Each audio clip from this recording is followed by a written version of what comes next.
Together, growing in faith, changing communities.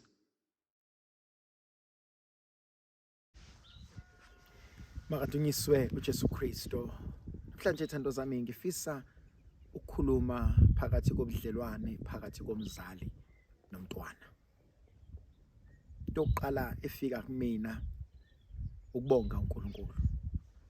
Ukubonga uNkulunkulu ngesipho sempilo. Bonga uNkulunkulu ngesipho somndeni.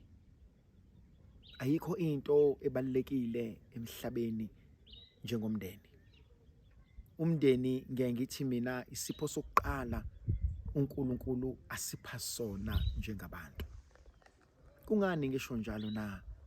Ingoba nakho umuntu nomuntu ofika emhlabeni ufika ngesipho sobesilisa nesipho sobesifazane. Ngibuka abazali beyisipho sokuqala uNkulunkulu asenzayo okuyisona sipho esizokwazi ukuba silethe umntwana. Thandwa zami, uma siyibuka le ndaba ijulile ngoba akusibo bonke abazali abalitholayo leli lungelo noma lesipho sokuba babusiswe ngabantwana. Akusibo bonke futhi abazali abazibona befanele belungile ukuba babe nabantwana. Abanye babo baziboka bengalunganga, bazibona bengebahle, bazibona bengafanele, bazibona bengekho ngcwele. Angiphiki ubuntu bethu bonke lobo. Kodwa mhlambe engifuna ukugcizelela ukuthi isipho lesi esivela kuNkulunkulu. Uyazi ngiyazibuza ukuthi uNkulunkulu ukhethe kanjani wena ukuthi ube umzali walomntwana? Ukhethe kanjani ukuthi umkhulisele lo mntwana? Into efikayo kumina ukuthi kunezinto uNkulunkulu ayibonayo kuthina, thina esingayiboni empilweni zethu. uNkulunkulu kunezinto akholelwayo kuzona kuwena, kodwa wena mhlambe awukuboni lokho. Yazi uNkulunkulu akalenzi iphutha. uNkulunkulu futhi akayenzi into engazi ukuthi wenzelani.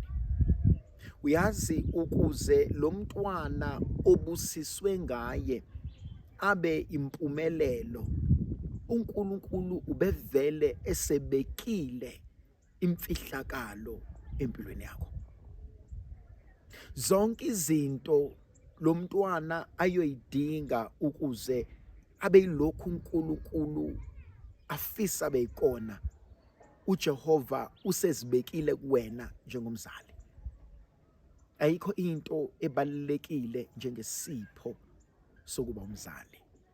So iphuzu engifisa ukuligcizelela ukuthi uNkulunkulu uyakwethemba, ukuthi uNkulunkulu uyakuthanda, ukuthi uNkulunkulu uyazi kuningi ongamenzela kona ukukhulisa lo mntwana.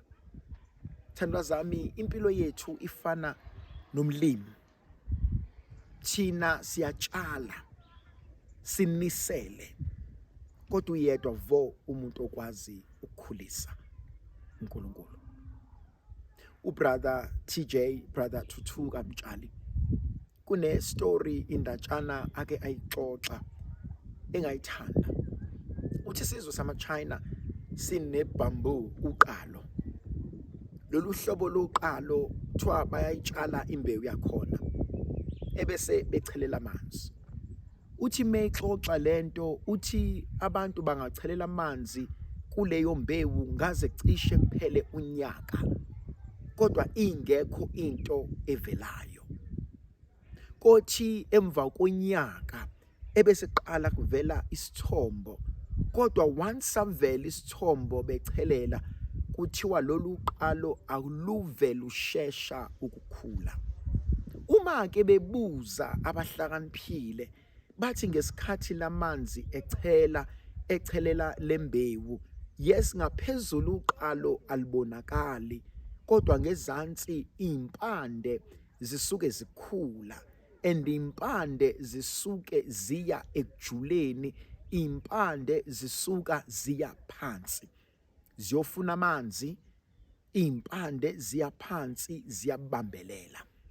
Yazi ngifisa ukuthi kwesinye isikhathi njengomzali uyawuzibuza ukuthi kodwa imfundiso zami ziyaphi la, ukuzama kwami kuyaphi la. Kwesinye isikhathi njengomzali uzibona njengesehluleki, uthi hayi Nkosi mina ngihlulile lengane, kodwa mhlawumbe bengifisa ukusho nokuqinisekisa, experience yami ingifundise ukuthi ziningi izinto esizikhumbulayo esizazisayo ngabazali bethu. Mhlambe asibuyeli kubona sibatshele ukuthi ngiyabonga ma, ngiyabonga baba. Mhlambe abanye sebashona, kodwa the more sikhula, the more sikhumbula imfundiso zabazali. Ngifisa ukuthi kuwena njengomzali qhubeka uchelela amanzi, ukuthi isithombo awusiboni, ukuthi uguquko awuliboni, lokho akusho ukuthi ayikho into uNkulunkulu ayiniselayo ayenzayo ngawe. Elinye iphuzu engifisa ukukhuluma ngalo kunalento ebizwa ngokuthi mother's guilt, mom's guilt. La uzibuka khona engathi ngihlulekile, engathi ngimhlulile umntanami, mhlawumbe angikwazanga ukuphila kahle, angikwazanga ukwenza kahle, mhlawumbe kunezinto engazenza emncaneni bami, but ezingikhula nomntwana ekhula, mhlawumbe ngibuza imibuzo angazi ngizomphendula ngithini, ediscover izinto engazenza ngiyazenyeza, ngishawa amahloni. Ngifisa ukuthi kuwena namhlanje, don't be too harsh, don't be too hard on yourself. Kunamaphutha esiwenzile, sithi isiZulu akhosoka lingenasici. Thandwa zami, ukube awuwenzanga amaphutha kuningi ongeke ukufunde. Umuntu osaba ukwenza amaphutha akakhuli, umuntu osaba ukwenza amaphutha ayikho into entsha ayifundayo. Lo muntu usuke ehlezi eboxini evikelwe. Mhlambe namhlanje bengifisa ukubuza ukuthi ukuzishaya kwakho kangaka, ukuzenyeza kwakho kangaka, ukuyijivaza kwakho kangaka kuzosiza abantu. Number 1 ngeke ukusize wena, number 2 ngeke umsize umntwana, number 3 ngeke kushintshe okwenzeka. Kwenzeka uthi uNkulunkulu encwadini kaMikha uthi ngiyayithatha izono zabantu bami, uthi ngiyiphosa olwandle lokulibala. Bengifisa ukuthi namhlanje siyambonga uNkulunkulu ngawe njengomzali.